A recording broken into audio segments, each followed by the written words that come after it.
Selamat datang di Mimbar Akademisi. Hari ini kita akan membahas topik yang sangat menarik. Orang Dayak di tengah zaman melestarikan identitas, menghadapi tantangan suara akademisi. Kalau kita melihat topik kita pada hari ini, kita berbicara ada beberapa kata kunci atau keyword seperti Dayak di tengah zaman melestarikan identitas dan menghadapi tantangan. Nah, terkait dengan identitas orang Dayak ini, memang orang Dayak itu adalah orang yang asli yang berada di Pulau Kalimantan dan terdiri dari beberapa suku seperti Dayak Ngaju, Maanyan, Siang, Ordanum, dan sebagainya. Nah, ini sangat menarik sekali. Kenapa ada berbagai subsuku yang kemudian direfleksikan dari adat istiadat yang berbeda, bahasa yang berbeda, dan juga interaksi dengan alam yang juga berbeda. Nah, ini menjadi menarik untuk kita pahami bersama atau kita pelajari bersama terkait dengan identitas yang mereka miliki pada saat ini, apakah cukup bisa bertahan dalam menghadapi tantangan ke depan. Nah, bersama saya ada Bapak Dr. Aswin Usup. Beliau adalah tokoh masyarakat Dayak yang tentu saja kita akan menanyakan hal-hal terkait topik tadi, terutama identitas orang Dayak yang pada saat ini dibandingkan dengan masa lalu, kemudian bagaimana tantangan yang ada di zaman ini itu tidak melunturkan identitas atau eksistensi suku itu sendiri di masa yang akan datang. Selamat siang Pak Aswin. Selamat siang Pak Horas. Ya, ini ada beberapa hal yang mungkin menarik untuk ditanyakan terkait dengan topik kita pada hari ini. Terutama Pak Aswin, bagaimana Bapak mendeskripsikan identitas budaya orang Dayak secara umum? Dan apa saja nilai-nilai inti yang menjadi pondasi atau dasar bagi masyarakat suku bangsa Dayak ini?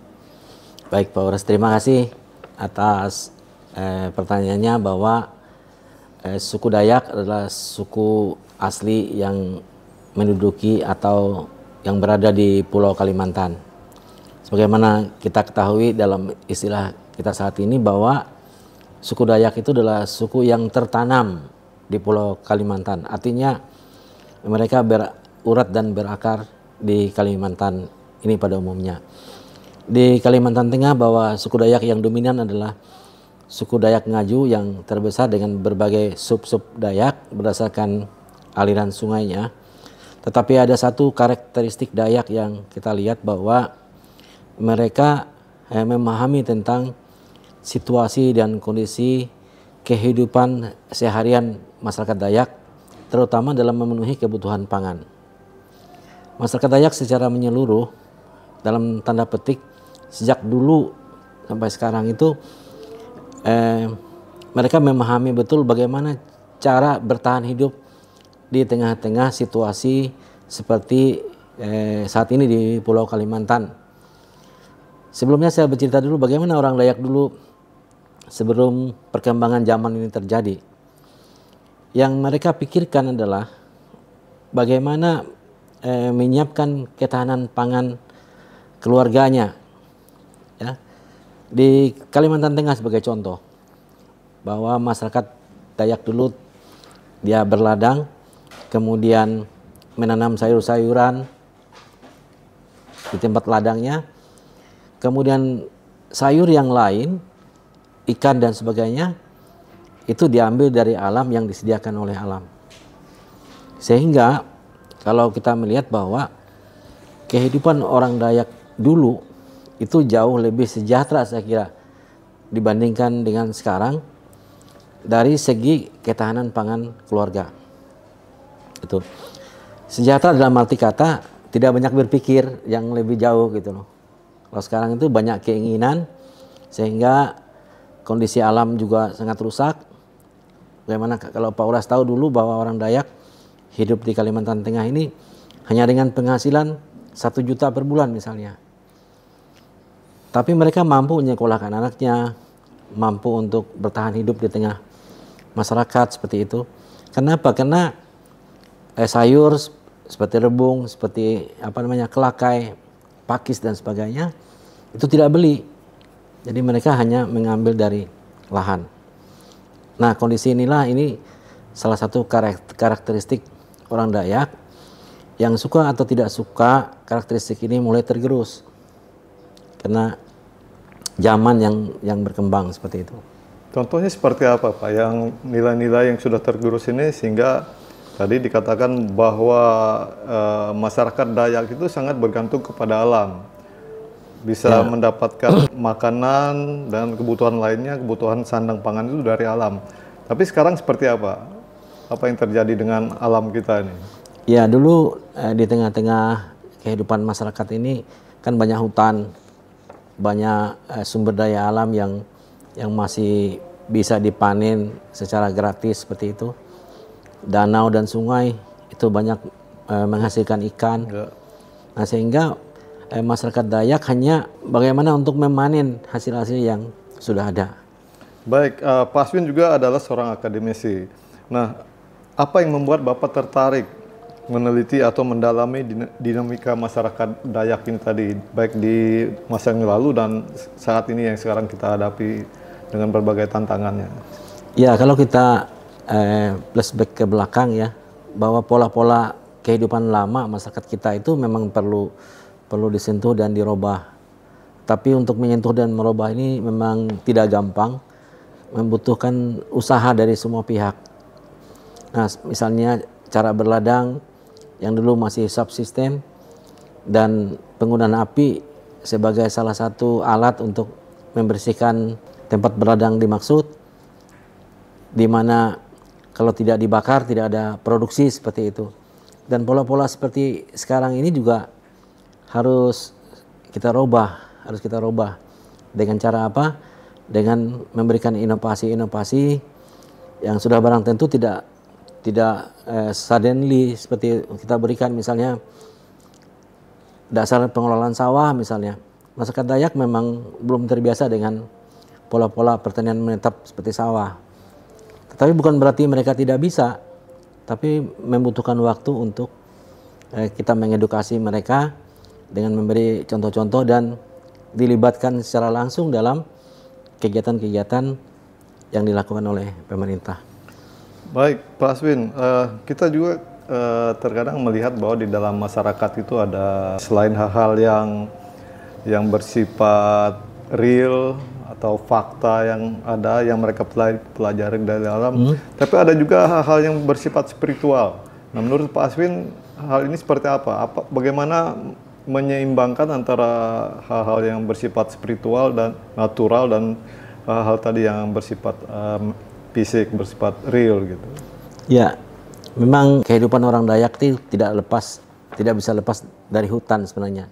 Dalam arti kata, kalau tidak ada hutan itu mungkin budaya Dayak ini sudah berubah. Karena dengan adanya hutan itu ada banyak budaya spiritual yang kita lakukan, dan para petani kita di Kalimantan Tengah zaman dulu sebelum mereka panen padinya itu, tapi dulu padi itu atau dimasak bukan untuk dimakan manusia pertama kali, tapi dikasih makan untuk alam yang mendukung untuk pertumbuhan padi. Sehingga budaya-budaya ini sekarang tidak banyak dipertahankan oleh masyarakat Dayak ini karena masuknya teknologi-teknologi yang meniadakan hal-hal yang semacam itu. Contohnya misalnya saat ini orang Dayak nih pada bulan-bulan April ini adalah musim panen sebenarnya.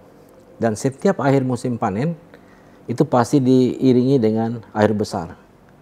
Katakanlah namanya Danum Karak-Karayan. Dalam bahasa Dayaknya itu adalah air besar yang membongkar sisa-sisa dari perladangan itu. Nah, itu maknanya apa? Bahwa dengan habis panen ini, lahan-lahan yang ada itu direndam lagi oleh air, sehingga nutrisi-nutrisi baru itu tumbuh lagi di kawasan itu. Sehingga lahan itu juga bisa berproduksi lagi pada tahun berikutnya. Baik, Pak Aswin, tadi kita bicara tradisi, kearifan lokal atau sistem pengetahuan masyarakat Dayak yang sudah mulai tergerus, sudah mulai hilang, dan bahkan dilupakan gitu. Tapi setidaknya ada beberapa dari tradisi atau kearifan lokal atau sistem pengetahuan itu yang mungkin bisa bertahan di zaman ini bahkan ke depan. Nah, kira-kira apa saja hal-hal yang bisa harus dipertahankan sebenarnya? Walaupun mungkin ya, yang dulu sudah hilang barangkali juga bisa dimunculkan lagi di masa sekarang untuk menghadapi perubahan zaman, dan apakah itu masih relevan gitu? Ya, saya kira banyak hal budaya kita yang memang harus dipertahankan oleh masyarakat Dayak misalnya. Jadi dulu ada budaya kita yang namanya handep apakat ya. Jadi handep itu adalah sebuah pola pertanian di mana dilakukan secara bersama-sama oleh kelompok masyarakat untuk kepentingan perseorangan. Jadi namanya handep gitu. Kenapa ini dilakukan? Karena terbatasnya sumber daya manusia saat itu atau tenaga kerja saat itu, sehingga perlu dilakukan secara bergotong royong dalam komuni seperti itu. Nah, ini saya kira budaya-budaya ini yang juga perlu dipertahankan dalam rangka persatuan dan kesatuan bangsa ini. Itu salah satu yang sangat baik seperti itu. Kemudian pola-pola yang lain bagaimana menghargai alam dan lingkungan ini juga saya lihat juga perlu dipertahankan, Pak. Itu karena alam dan lingkungan inilah yang sumber dari kehidupan. Tanah, air, udara itu adalah sumber kehidupan yang harus kita hargai, yang harus diharmonisasikan dengan kehidupan masyarakat. Oke Pak Aswin, jadi kalau kita lihat juga tradisi kearifan lokal dan sistem pengetahuan yang Bapak sampaikan tadi, sebenarnya itu kan di dalam sistem sosial masyarakat itu dia terstruktur. Dalam artian bahwa dia sebenarnya bisa diatur oleh lembaga adat atau dilembagakan, sehingga kemudian seperti aturan bisa diikuti oleh semua orang, bisa disepakati oleh semua orang. Nah, menurut Pak Aswin, sejauh mana peranan lembaga adat ini sebenarnya di dalam melestarikan atau upaya untuk melestarikan tradisi kearifan lokal dan sistem pengetahuan itu? Sementara lembaga adat kita ini juga kadang-kadang menjadi lemah karena adanya lembaga-lembaga negara atau lembaga-lembaga yang resmi formal dari negara begitu. Ya, kalau dulu ya di sistem pemerintahan kita diakui adanya kedamangan. Jadi bukan kedemangan. Kalau kedemangan itu adalah seperti jelaskan teman-teman itu adalah sistem tata desa, kecamatan gitu. Kita ini istilahnya damang. Jadi damang itu dulu ya dia memegang peranan penting dalam hal budaya dan kearifan lokal masyarakat. Jadi damang itu paham betul tentang kapan orang menanam, kapan orang membakar, kapan orang panen seperti itu. Bagaimana mengatasi banjir, ya. Kearifan lokal ini dulu tumbuh dan berkembang dan ditaati oleh masyarakat Dayak. Nah, kondisi saat ini memang perubahan itu terjadi berdasarkan algoritme, istilahnya bahasa sekarang itu juga terjadi perubahan. Sistem yang ada bahwa masyarakat adat di Kalimantan Tengah, kita ada yang namanya Dewan Adat Dayak.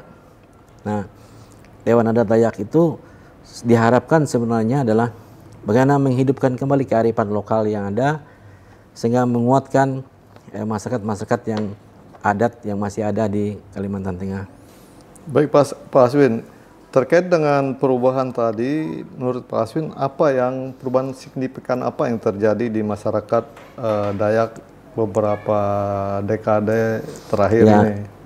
Jadi beberapa tahun terakhir ini kita akui bahwa terjadi perpindahan pola kerja yang sangat signifikan, Pak Ulas. Ya, perubahan mata pencarian. Ya, dari mata pencarian dari berladang itu banyak berpindah ke pertambangan, dari bidang perikanan atau peternakan pindah ke pertambangan.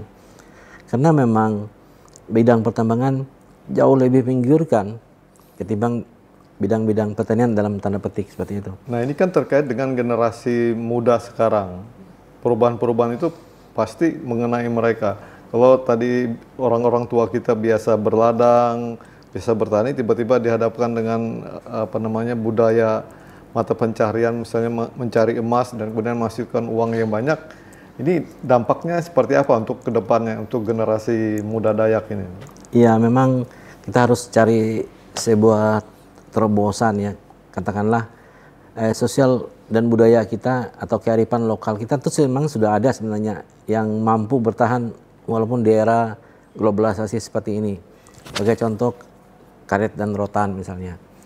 Dari dulu turun-temurun orang Dayak ini bertahan hidup hanya dengan karet dan rotan. Nah, kalau dari segi kita bisa bagaimana meningkatkan harga dan memutuskan rantai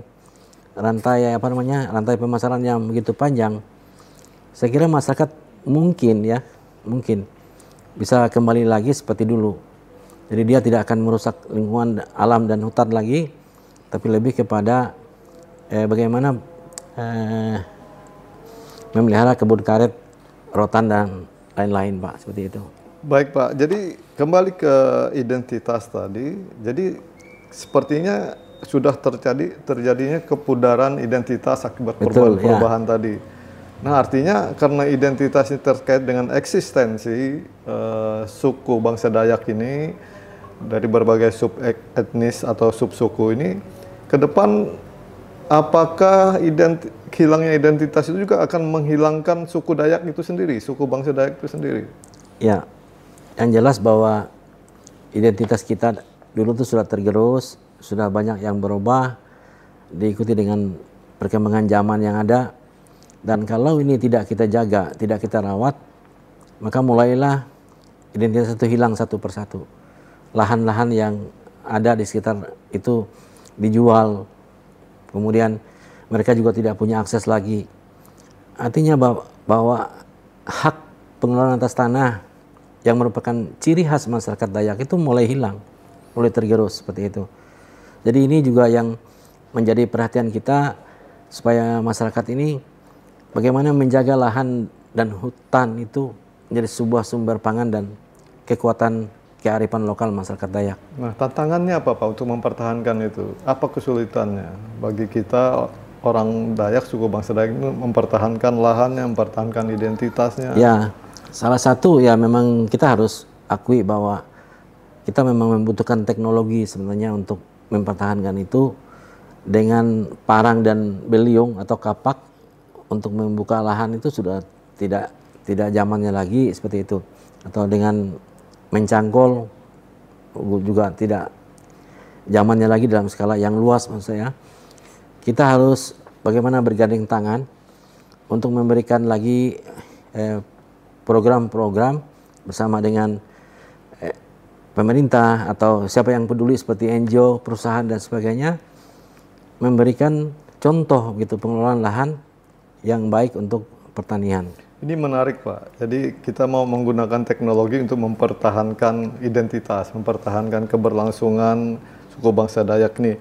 Di satu sisi bahwa teknologi dan pengetahuan dan hal-hal yang modern itu bisa mengikis identitas itu. Tapi di sisi lain ternyata itu bisa kemudian dijadikan alat untuk mempertahankan identitas itu. Nah, realnya seperti apa? Teknologi apa, seperti apa yang bisa digunakan? Iya, kalau kembali kita ke kearifan lokal untuk bercocok tanam ya.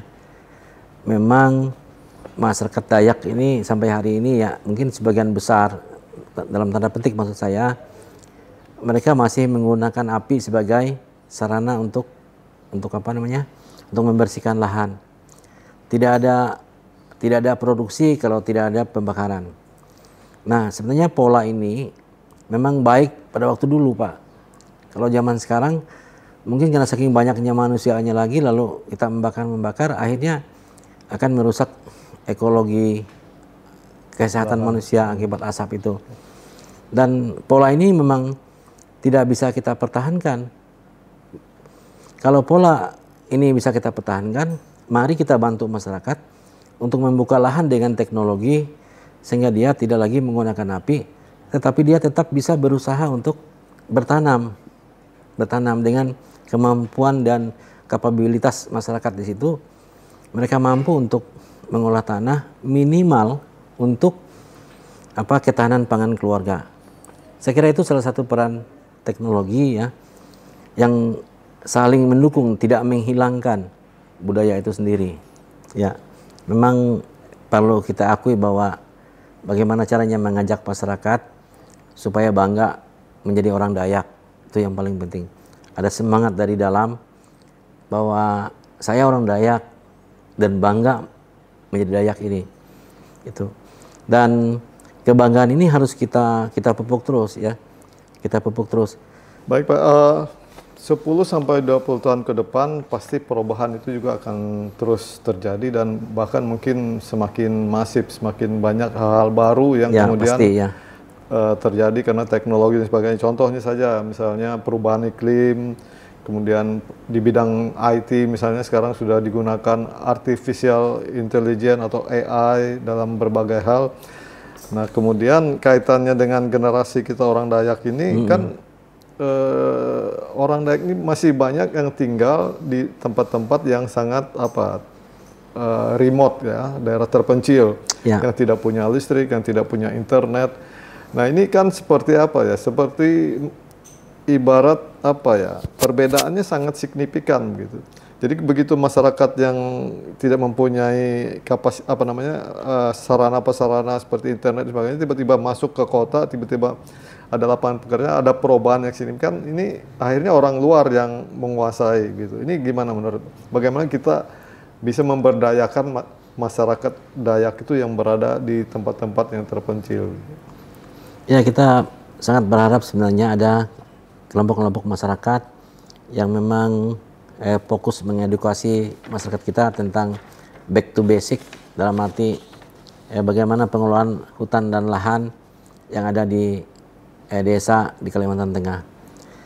Kalau kita tidak berbuat ya, tidak menyiapkan, maka kita secara sadar atau tidak sadar akan mengalami penggerusan, dalam arti musnah secara perlahan-lahan. Budaya kita yang dulu sudah juga banyak mengalami perubahan karena dinamikanya kurang diminati oleh anak-anak yang zaman sekarang.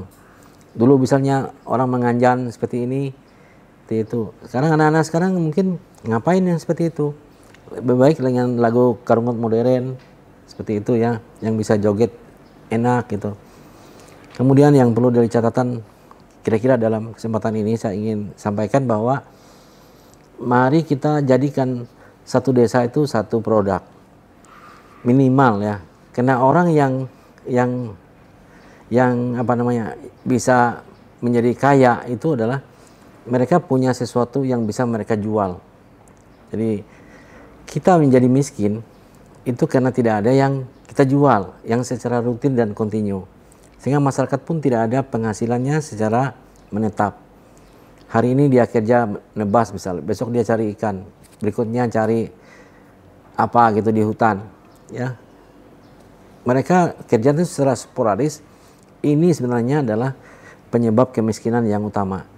Mari kita ciptakan sebagai tokoh dan akademisi, kita berpikir bagaimana caranya membuat sebuah program yang bisa dilihat oleh masyarakat, bisa ditiru, dan itu bisa menjadi sumber kekuatan ekonomi keluarga. Itu saya kira yang penting sekarang kita lakukan, Pak. Baik Pak, nah terkait dengan hal ini tadi yang Bapak sampaikan tadi, apakah ada contoh yang sudah dilakukan oleh komunitas Dayak ini, terutama terkait dengan apa yang Bapak sampaikan tadi, dan juga kelompok penduduk asli lainnya atau indigenous lain di dunia yang bisa menjadi inspirasi nih, Pak? Jadi misalnya di sini sudah pernah di Kalimantan Barat atau Kalimantan Timur, mungkin Bapak pernah punya pengalaman gitu. Ya, saya pikir ya apa yang disampaikan itu benar, bahwa kita harus cari pola, cari usaha yang bisa menghasilkan sumber-sumber income yang dalam tanda petik berkelanjutan untuk masyarakat Dayak Kalimantan Tengah. Jadi tugas kita lah sekarang misalnya di Malaysia misalnya dengan penanaman guarana yang dilakukan 20 pokok per kakak misalnya, gerakan itu tidak membuka lahan secara luas tapi bisa ditanam di sekitar pekarangan saja, Ini juga bisa membawa dampak yang positif, Pak. Jadi alamnya terjaga, manusianya bisa sejahtera, kemudian income masyarakat itu berjalan secara kontinu seperti itu. Baik Pak, kita akan mengakhiri bincang-bincang kita pada hari ini. Saya ingin Bapak menyampaikan satu pesan kepada generasi muda Dayak. Apa yang kira-kira yang ingin Bapak sampaikan pada generasi kita? Sebentar, generasi kita sekarang ini kan mungkin sudah mencapai pada generasi yang harus mungkin suatu saat juga yang kata orang ada masa, ada orangnya, ada orang, ada masanya. Nah, ya, setiap orang ada masanya, ya, setiap masa ada orangnya. Ya. Gitu ya. Ya, saya pikir satu pesan saya yang paling utama bagi seluruh masyarakat Dayak dimanapun berada, bahwa mari kita bangga menjadi orang Dayak. Kita bangga punya lahan dan hutan yang sangat luas, menunggu kita semua ya. Karena sumber kehidupan, air, tanah, udara, ada sumber kehidupan yang diberi dan dianugerahkan Tuhan kepada kita. Mari kita kelola dengan sebaik-baiknya untuk kesejahteraan masyarakat Dayak di Kalimantan Tengah secara khusus dan Kalimantan secara umum. Baik, terakhir Pak, menurut Bapak bagaimana audiens yang mendengarkan podcast kita ini bisa berkontribusi dalam mendukung pelestarian budaya dan hak-hak masyarakat Dayak, terlepas dia orang Dayak atau mungkin non-Dayak gitu? Ya, saya kira setiap orang yang hidup dan tinggal di Kalimantan Tengah, hukum itu wajib ya untuk mendukung tentang kearifan lokal masyarakat Dayak. Kalau kearifan lokal ini tidak didukung oleh teman-teman yang datang dari luar, maka ini bisa akan menjadi sumber konflik di masa yang akan datang. Jadi seperti pepatah mengatakan itu, di mana bumi dipijak, di situ langit dijunjung. Terapkanlah itu di dalam masyarakat Dayak Kalimantan Tengah.